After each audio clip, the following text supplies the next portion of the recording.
इन वाक्यों में से क्या करना है बेटा? उद्देश्य और विधेय को अलग अलग करना है। तो यहाँ पर हम उद्देश्य लिखते हैं और इन वाक्यों के बारे में जानते हैं।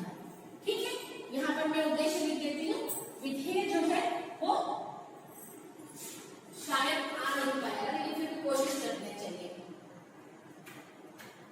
विधेय वाक्य हम नहीं लिखेंगे, हम तो उद्देश्य और विधेय लिखेंगे। ठीक, वैसे तो इसमें दिया हुआ है, आप सभी देख रहे हैं, फिर भी एक बार लर्न कर लेते हैं अपन। रमेश टीवी देख रहा है, तो इस वाक्य में किसके बारे में कहा जा रहा है? उद्देश्य क्या हो जाएगा? रमेश, क्योंकि किसके बारे में कहा जा रहा है? कौन टीवी देख रहा है? तो रमेश टीवी देख रहा है। तो विधेय क्या हो गया? टीवी देख रहा है।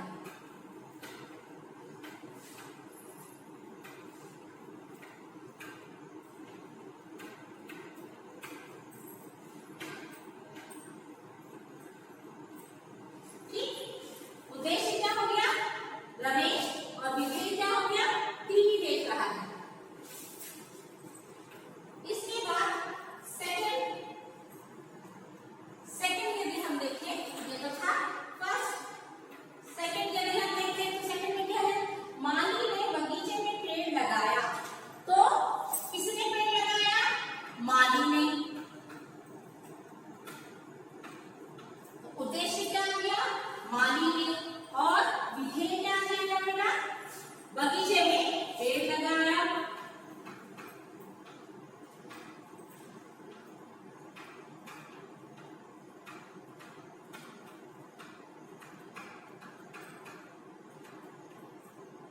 आपको बनाएंगे लास्ट में, ठीक है? ओके, अब उसके बाद यदि हम थर्ड वाला देखें,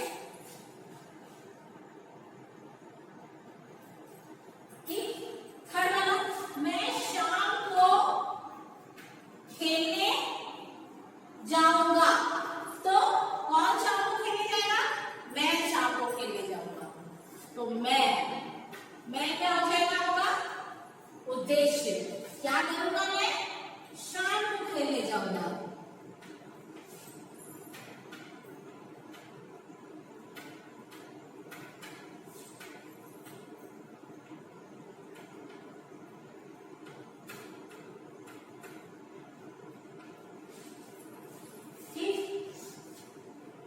उसके बाद जज ने सजा लिखते ही कलम तोड़ दी। किसने? तो जज ने। तो उद्देश्य क्या हो जाएगा? जज ने सजा लिखते ही कलम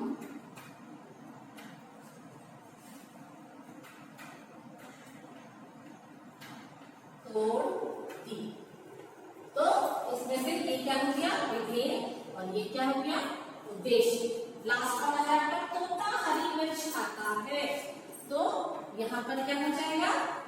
कौन हरी मिर्च खाता है? तो तोता हरी मिर्च खाता है। तो यहाँ पर उद्देश्य क्या हो गया? तोता। क्या करता है तोता? तो हरी मिर्च खाता है।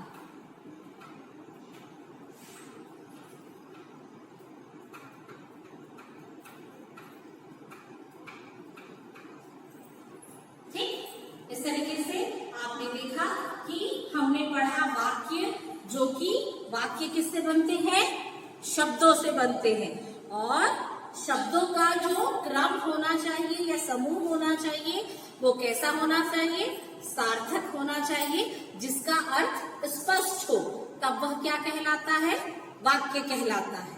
अब वाक्य के कितने अंग होते हैं? वाक्य के 2 अंग होते हैं। वाक्य के 2 अंग कौन कौन से होते हैं? उद्देश्य और विधेय। अब उद्देश्य के बारे में हमने जाना कि वाक्य का मुख्य बिंदु, जिसके बारे में बात कही गई है, जिसके बारे में वाक्य बना है, तो वो क्या हो जाता है? उद्देश्य। और उद्देश्य के बारे में जो बात कही जाती है वह क्या कहलाता है? विधेय। तो हमने ये जाना कि उद्देश्य और विधेय से मिलकर क्या बनता है? वाक्य बनता है। ठीक, अब कई बार उद्देश्य को पहचानने में बड़ी कठिनाई आती है, तो हम उद्देश्य को कैसे पहचान सकते हैं?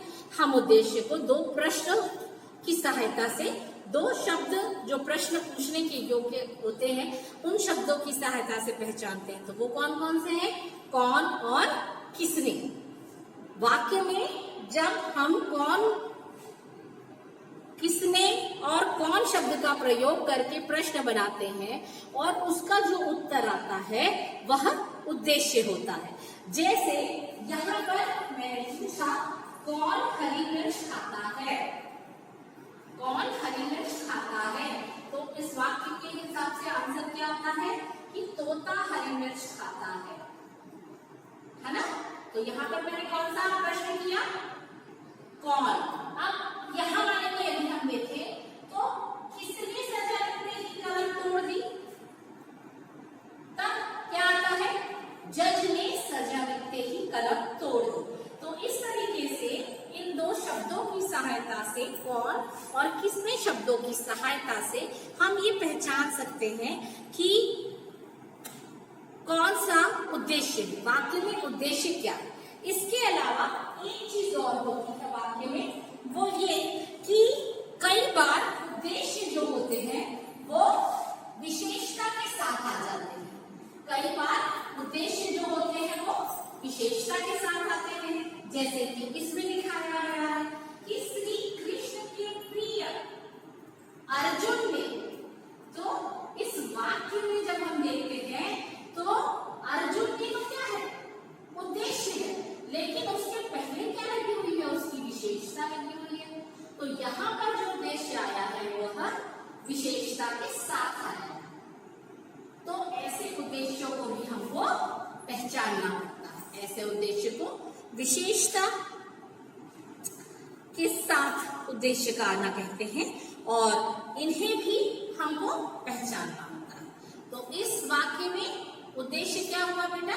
इस वाक्य में उद्देश्य क्या? श्री कृष्ण के प्रिय अर्जुन। ठीक है, तो इस तरीके से हमने जाना कि उद्देश्य को कैसे पहचान सकते हैं और किस प्रकार से। तो जानने के लिए हमें ये जानना जरूरी है कि वाक्यों के प्रकारों को जानने के लिए इन्हें दो भागों में बांटा गया। कितने भागों में बांटा गया? दो भागों में बांटा गया। कौन कौन से? तो सबसे पहला है रचना के आधार पर।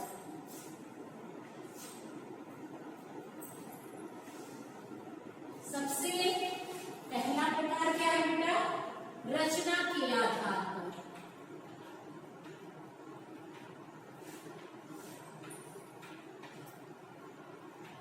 रचना के आधार पर, ठीक है। और दूसरा क्या है हमारा? अर्थ के आधार पर। अर्थ के आधार पर,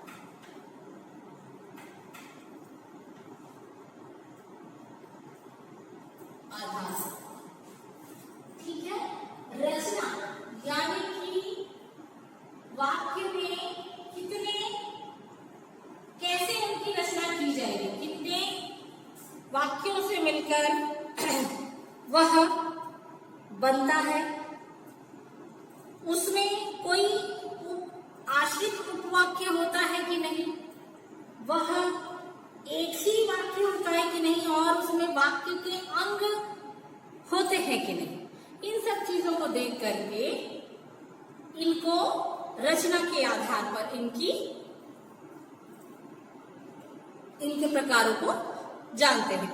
तो रचना के आधार पर भी यदि हम देखें तो वाक्य तीन प्रकार के होते हैं कि कैसे कैसे इनकी रचना की जाती है। तो इसके आधार पर भी और वाक्यों को बांटा जाता है। तो वो वाक्यों के प्रकार हैं तीन। सबसे पहला सरल वाक्य, दूसरा संयुक्त, और तीसरा मिश्रित।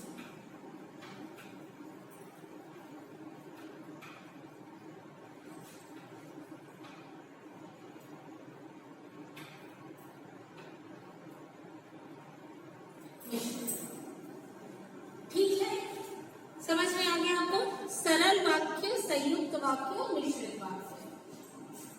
तो यहाँ पर आप ये जो सरल वाक्य है, ये जो संयुक्त वाक्य है और ये जो मिश्रित वाक्य है,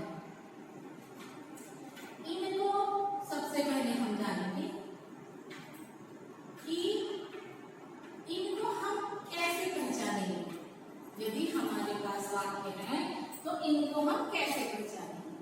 इसके बाद में हम एक बार जब हम ये पूरा चार्ट बना रहे हैं तो हम पहले क्या कर लें, अर्थ के आधार पर भी कितने प्रकार होते हैं वाक्यों के, ये भी हम देख लेते हैं।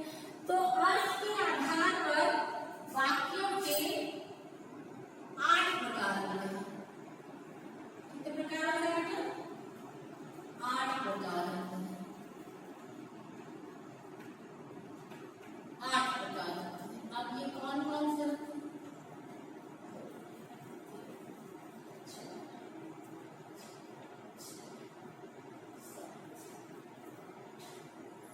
ठीक है, तो ये प्रकार कौन कौन से होते हैं देखते हैं। चलिए, पहला है आपका विधानवाचक,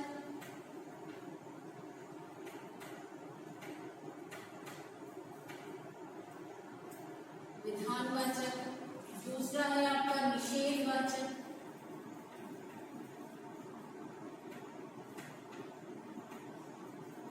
निषेधवाचक। तीसरा है आपका प्रश्नवाचक,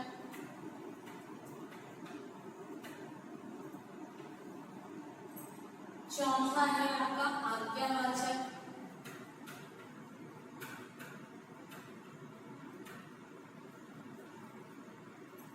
पांचवा है आपका संदेहवाचक,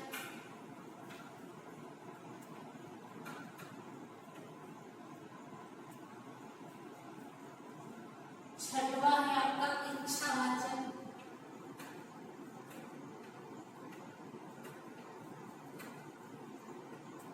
ठीक है। सातवां है आपका संकेतवाचक,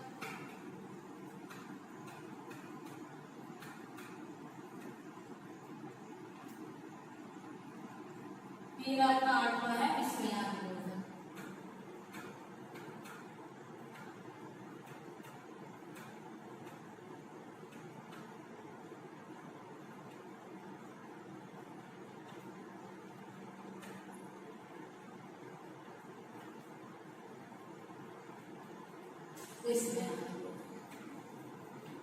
ठीक, तो ये हो गए हमारे मुख्य। तो वाक्यों को कितने प्रकार से बांटा गया है? 2 प्रकारों में बांटा गया है। सबसे पहले मुख्य रूप से, फिर रचना के आधार पर और अर्थ के आधार पर। अब जब वाक्य को रचना के आधार पर हम पहचानते हैं तब उनकी और कितने प्रकार है? 3 प्रकार है। कितने प्रकार है उनके? 3 प्रकार है। कौन कौन से? सरल वाक्य, संयुक्त वाक्य, मिश्रित वाक्य। ठीक, अब अर्थ के आधार पर उनको कितने भाग में बांटा गया है? 8 भागों में बांटा गया है। कौन कौन से? तो विधानवाचक, निषेधवाचक, प्रश्नवाचक, आज्ञावाचक, संदेहवाचक, इच्छावाचक, संकेतवाचक, विस्मयात्मक। ठीक, समझ में आ गया आपको? तो ये चीज आपको याद रखनी। अब हम देखते हैं सरल वाक्य।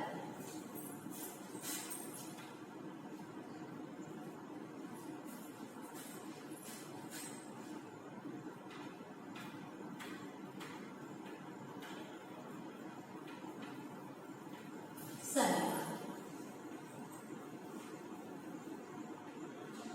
तो बेटा नाम से पता चलता है कि जो सरल वाक्य होते हैं वो वाक्य में एक उद्देश्य और एक विधेय होता है। क्या क्या होता है उसमें? एक उद्देश्य होता है और एक विधेय होता है। ठीक, तभी वह सरल वाक्य कहलाता है। इसमें क्या होता है? इन वाक्यों में आप कह सकते हैं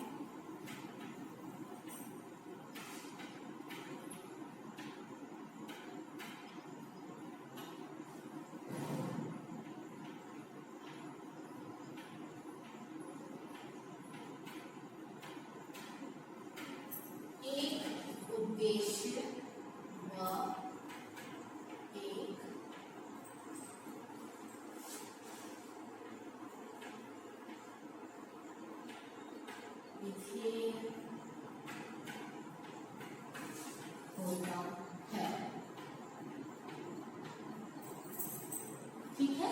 इन वाक्यों में एक उद्देश्य और एक विधेय होता है।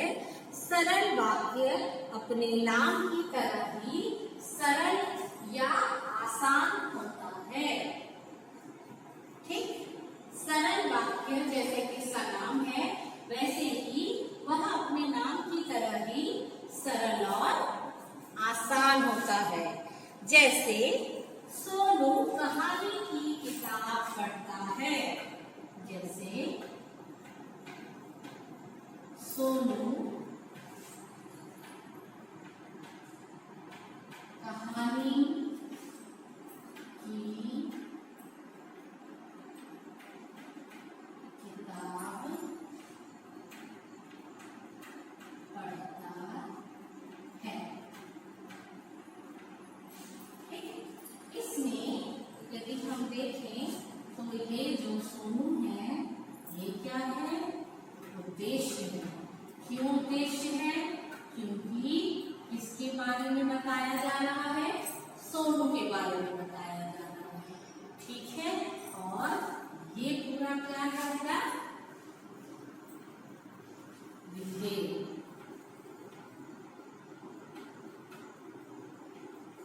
क्या चीज है ये? पूरा विधेय। तो सोनू कहानी की किताब पढ़ता है, अर्थात सोनू है उद्देश्य और कहानी की किताब पढ़ना क्या है? विधेय। तो ये क्या है? सरल वाक्य, जिसमें एक उद्देश्य और एक ही विधेय होता है। ठीक, समझ में आ गया आपको? अब सेकंड, जैसा कि नाम से आपको समझ में आ रहा होगा, संयुक्त वाक्य। संयुक्त यानी जुड़ा हुआ। ठीक, तो दो वाक्य जो आपस में किसी योजक चिन्ह से जुड़ेंगे। वाक्य किससे जुड़ते हैं? योजक चिन्ह के माध्यम से जुड़ते हैं। अब योजक चिन्ह कौन कौन से होते हैं? और, या, किंतु, परंतु, एवं आदि, इन सब शब्दों की मदद से जुड़ते हैं। ठीक है, ये योजक चिन्ह कहलाते हैं। अब जैसे कि सबसे पहले हम देखेंगे कि संयुक्त वाक्य की परिभाषा। ये तो हो गया आपका सरल वाक्य।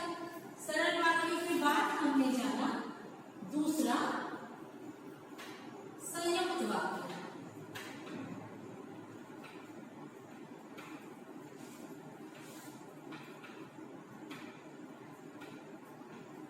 संयुक्त वाक्य,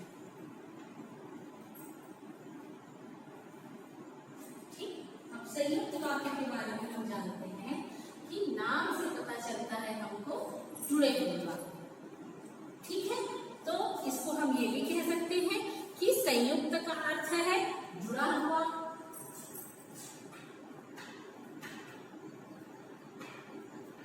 संयुक्त का अर्थ है जुड़ा हुआ।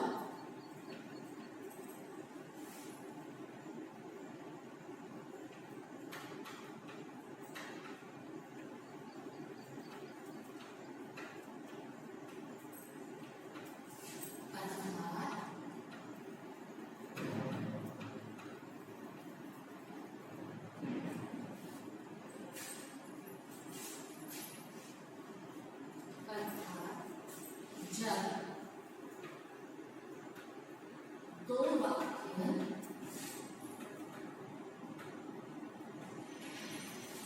योजक चिन्हों के माध्यम से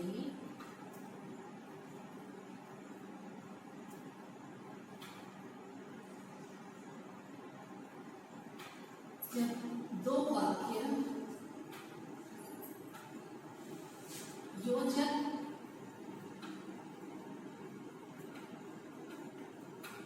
चिन्हों के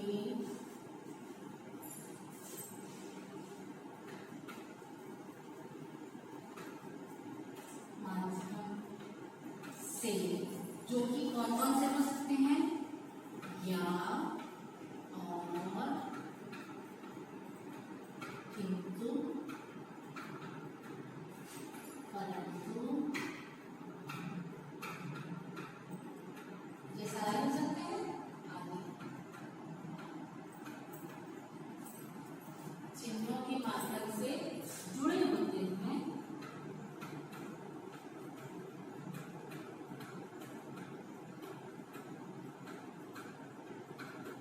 क्या कहलाते हैं? संयुक्त वाक्य कहलाते हैं। क्या कहलाते हैं बेटा? संयुक्त वाक्य कहलाते हैं। ठीक है।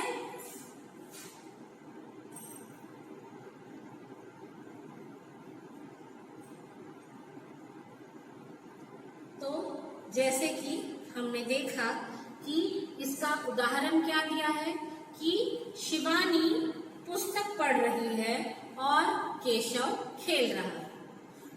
इसमें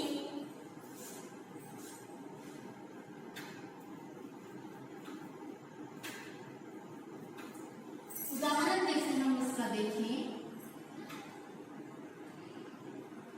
इसका उदाहरण क्या दिया हुआ है कि शिवानी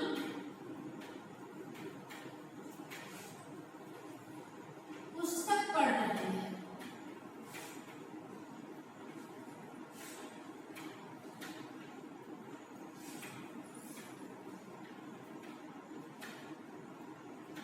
और केशव खेल रहा है।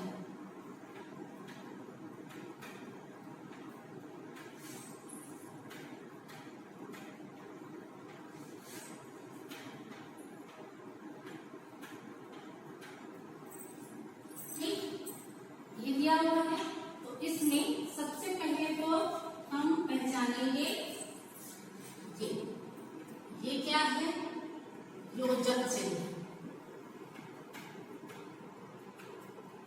योजक क्यों? क्योंकि यहाँ पर देख रहे हैं आप दो वाक्य हैं। पहला वाक्य शिवानी के बारे में है, दूसरा वाक्य केशव के बारे में। और इन दोनों वाक्यों को किससे जोड़ा गया है? और आपके योजक चिन्ह से जोड़ा गया है। ठीक है।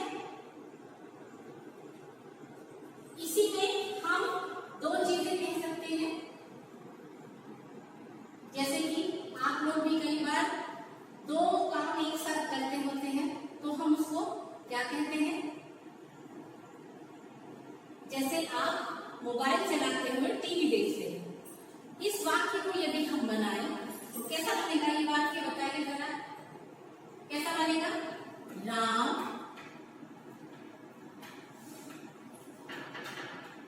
टीवी देख रहा है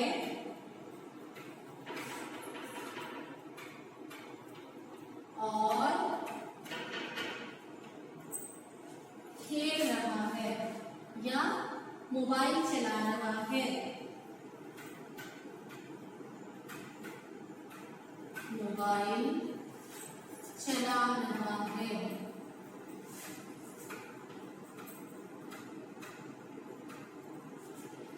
ठीक है। तो यहाँ पर देखिए दो वाक्य, दोनों के दोनों किसके बारे में कहे गए हैं? राम के बारे में। यहाँ पर हम क्या कह रहे हैं? दोनों वाक्य अलग अलग व्यक्तियों के बारे में। यहाँ पर दोनों वाक्य एक ही व्यक्ति के बारे में, और यहाँ पर हम लिख भी नहीं सकते हैं। और राम मोबाइल चला रहा है। दोनों चीजें हमने राम के बारे में लिखी है। जब सीरियल आता है या फिल्म आती है तब राम क्या करता है? टीवी देखता है। लेकिन ये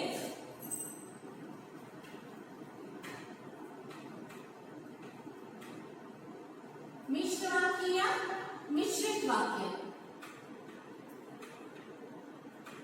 दोनों एक ही चीज है। ठीक है। नाम से कंफ्यूज मत होइएगा, दोनों एक ही है। अब मिश्र वाक्य क्या होता है बेटा? जब एक वाक्य प्रधान होता है, ठीक है, एक मुख्य वाक्य होता है और उस पर आश्रित उपवाक्य होता है। ठीक है। अब वो उपवाक्य एक भी हो सकता है और एक से ज्यादा भी हो सकता है। समझ आया आपको? एक प्रधान वाक्य होता है, प्रधान वाक्य पर आश्रित यानी उसके सहारे, अर्थात मुख्य वाक्य में मेन बात कही जाएगी, लेकिन जो दूसरे वाक्य होंगे उन वाक्यों के बिना वो मुख्य वाक्य अधूरा रहेगा। समझ आया? इसको हम उदाहरण से समझेंगे तो ज्यादा बेहतर होगा। इस चीज को आप बस इतना ही याद रखिए कि कि मिश्रित वाक्य वह वाक्य होते हैं जिसमें एक प्रधान वाक्य होता है और एक से अधिक आश्रित उपवाक्य होते हैं। ठीक, तो सबसे पहले हम परिभाषा लिख लेते हैं कि मिश्रित वाक्य में या मिश्र वाक्य वह वाक्य है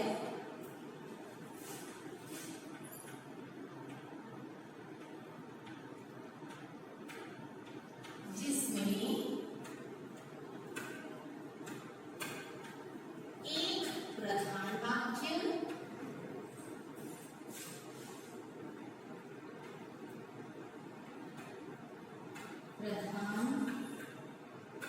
वाक्य व एक से अधिक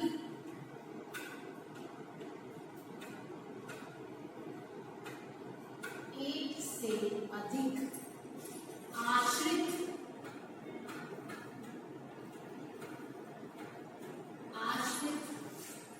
उपवाक्य होते हैं।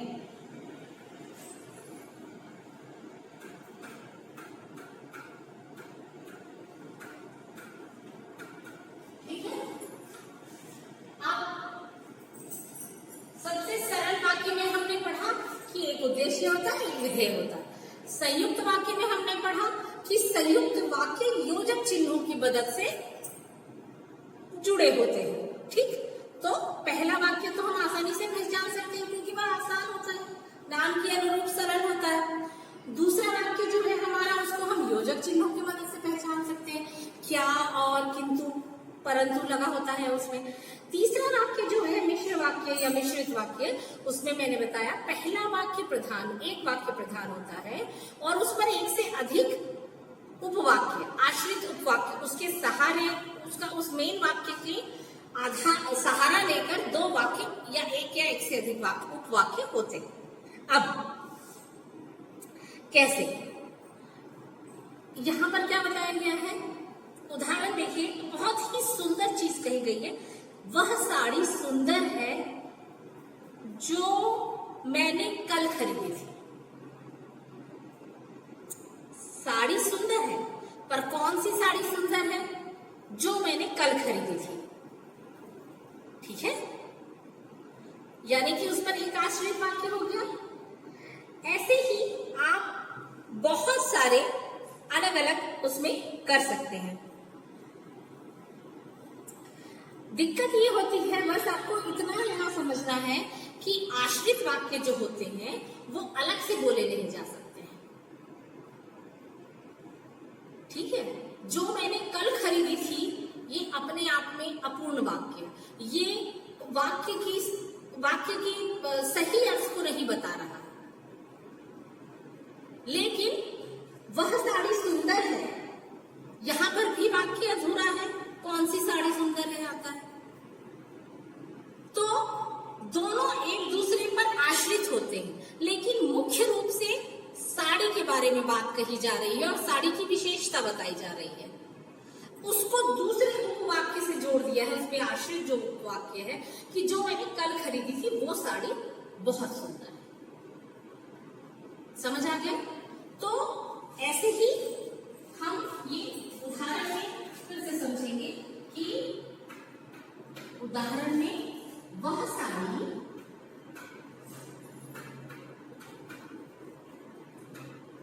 सुंदर है जो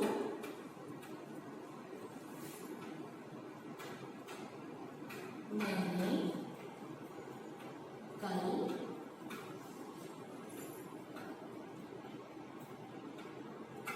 खरीदी थी। ठीक, अब इसमें ये जो वाक्य है, ये वाक्य क्या है? प्रधान वाक्य। कौन सा वाक्य है ये? प्रधान वाक्य। और ये वाला वाक्य क्या है?